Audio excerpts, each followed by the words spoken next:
മുത്തനബി പറയുമായിരുന്നു, ഔഖൂ ഖിറബകും, നിങ്ങളുടെ പാത്രങ്ങൾ നിങ്ങൾ മൂടിവെക്കണേ, ബിസ്മില്ല പറയണം. പാത്രങ്ങളിൽ ഭക്ഷണമെടുത്ത് വെച്ചത് മൂടിവെക്കണം. നമ്മുടെ റോഡ് സൈഡുകളിൽ ഭക്ഷണം വെക്കുന്ന തട്ടുകടക്കാർ, വലിയ രസമാണ് എല്ലാവർക്കും തട്ടുകടകളിൽ പോയി ഭക്ഷണം കഴിക്കുന്നത്. ചിരക്ക് വൃത്തിണ്ടാകുന്നൊക്കെ പറയാറുണ്ട്. അല്ലാഹു അഹലം. ഭക്ഷണമുണ്ടാക്കുന്നിടത്ത് പൊടിപാറുന്ന വാഹനങ്ങളുടെ കാർബൺ തിക്ക് പുകകളാണ്, കറുത്ത കാർബണാണ് നമ്മുടെ വാഹനങ്ങളുടെ എഞ്ചിനുകളിൽ നിന്ന് പുറത്തു വരുന്നത്. ഇതെല്ലാം ഭക്ഷണങ്ങളിലേക്ക് കയറി ചെന്ന് പൊടിപടലങ്ങൾ പോലും തടഞ്ഞു നിർത്താൻ കഴിയാതെ, ഒരു പ്രൊട്ടക്ഷനുമില്ലാതെ ഓപ്പൺ എയറിൽ ഉണ്ടാക്കുന്ന ഭക്ഷണങ്ങൾ ഒരു മുസ്ലിമിന് എങ്ങനെ കഴിക്കാൻ കഴിയും? മുനിസിപ്പാലിറ്റിക്കാർ വന്നിട്ട് അത് വൃത്തിയാക്കണം, ഇത് ചെയ്യണം, അത് ചെയ്യണമെന്ന് പറയുമ്പോ നമ്മൾ പറയും, ഇവരെന്താ നമുക്ക് ജോലി തരാണോ, നമുക്ക് ചെലവുണ്ടാക്കുകയാണോ? മുസ്ലിമീങ്ങളായ ആളുകളത് പറയല്ലേ.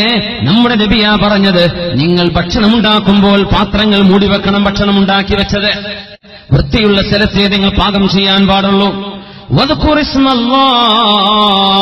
നിങ്ങൾ ബിസ്മില്ല പറയണം. വഗത്തു ആനിയതകും, പാത്രങ്ങൾ മൂടിവെക്കണം. ഔഖൂ ഖിറബകും, പാത്രത്തിൽ നിങ്ങൾ വെള്ളം ഉപയോഗിക്കുന്ന തോൾസഞ്ചികൾ നിങ്ങൾ കെട്ടിവെക്കണം.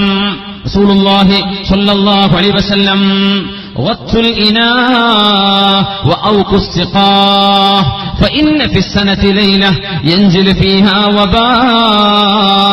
നിങ്ങൾ കുടിക്കുന്ന വെള്ളത്തിന്റെ പാത്രം മൂടിവെക്കണേ, നിങ്ങൾ ഉണ്ടാക്കി വെച്ച ഭക്ഷണത്തളികകൾ മൂടിവെക്കണേ. കാരണം വർഷത്തിൽ ഒരു രാത്രിയുണ്ട്, ആ രാത്രിയിൽ മാരകമായ അണുക്കൾ ഭൂമിയിലേക്ക് ഇറങ്ങി വരും.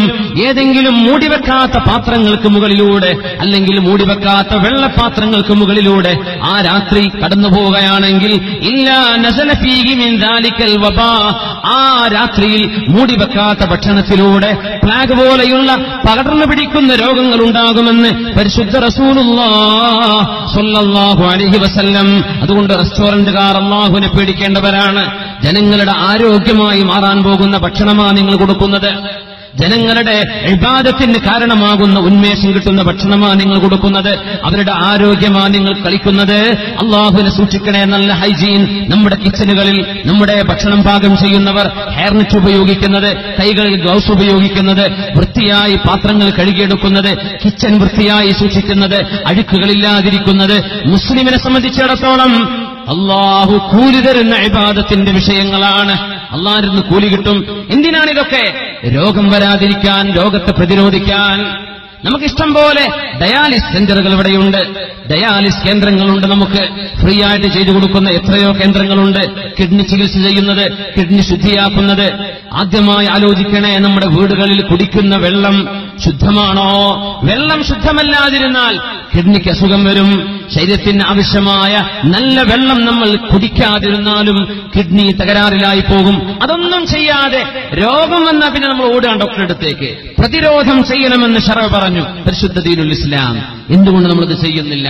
നമ്മുടെ കിണറുകൾ, നമ്മുടെ പരിസരത്തുള്ള സെപ്റ്റിക് ടാങ്കുകളിൽ നിന്ന് എത്ര മീറ്ററേ ദൂരമുള്ളൂ? ഒന്ന് നോക്കുക. ഒരു ഗ്ലാസ് വെള്ളമെടുത്ത് ലാബിൽ കൊണ്ടുപോയി പരിശോധിക്കും. വല്ല അണുക്കളുമുണ്ടോ നമ്മൾ കുടിക്കുന്ന കിണർ വെള്ളത്തിൽ? അതിന് എത്ര ചെലവായാൽ എന്താ? നമ്മുടെ ജീവിതത്തിന്റെ അവസാന കാലത്തിലോ മറ്റോ ലക്ഷങ്ങൾ കെട്ടിവെച്ച് ചികിത്സ നടത്തി അതുപോലും ഫലപ്രദമാവാതെ അള്ളാഹു തന്ന ശരീരം നശിപ്പിച്ച് മരണത്തിന് കീഴടങ്ങുന്നതിനേക്കാളും നല്ലത് ഈ പ്രതിരോധമാണ്. ഇത് പഠിപ്പിക്കുകയാണ് ശറഅ്. സല്ലു അലൻ നബി മുഹമ്മദിൻ വആലി. اللهم صل على سيدنا محمد وعلى آل سيدنا محمد وبارك وسلم عليه. اللهم صل على سيدنا محمد وعلى آل سيدنا محمد وبارك وسلم عليه. ഒരുപാട് സ്വലാത്ത് നമ്മുടെ ഹബീബിന്റെ ഹളറത്തിലേക്ക് എത്തും. അല്ലാഹു എത്തിച്ചു കൊടുക്കട്ടെ. അവിടുത്തെ അല്ലാഹു സന്തോഷിപ്പിക്കട്ടെ.